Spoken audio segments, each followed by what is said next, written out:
A lot of people don't realize that Yeshua, at the age of 12, aka Jesus is what he's known in modern times, at the age of 12, he disappeared, like you said, disappeared from the Bible completely. Well, where was he? He went to Egypt. And the proof of this is Coptic Cairo. In Coptic Cairo, the house that he lived in is still there. It's now a Coptic church. The bed, everything is still there. It's a shrine now. This person was real. It wasn't a fairy tale. He actually did exist.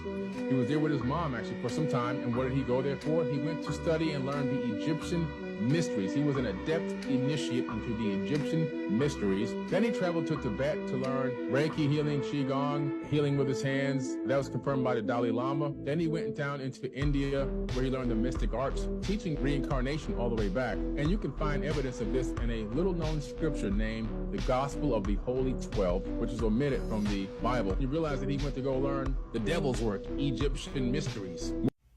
Okay, let's take this one from the beginning. This is going to be one of those that he actually tells some truth in it. We know that Jesus went down to Egypt because it's recorded in the Gospel of Matthew. In chapter 2, starting at verse 13, it reads, "Now when they had departed, behold, an angel of the Lord appeared to Joseph in a dream and said, 'Rise, take the child and his mother and flee to Egypt, and remain there until I tell you, for Herod is about to search for the child to destroy him.' And he rose and took the child and his mother by night and departed to Egypt, and remained there until the death of Herod. This was to fulfill what the Lord had spoken by the prophet, 'Out of Egypt I called my son.'" We can look to Josephus when we want to learn about how Herod died, when it happened, and where, with the primary source being Antiquities of the Jews, Book 17, Chapter 6. The second, The Jewish War, Book 1, Chapter 33. According to Josephus, Herod died 4th century BC in Jericho after suffering an illness which was later known as Herod's evil. So Jesus would have only been an infant when Herod had passed. This is why when you visit the Abu Surga or the Cavern Church, it has this bed, baby bed, that Billy Carson was speaking of.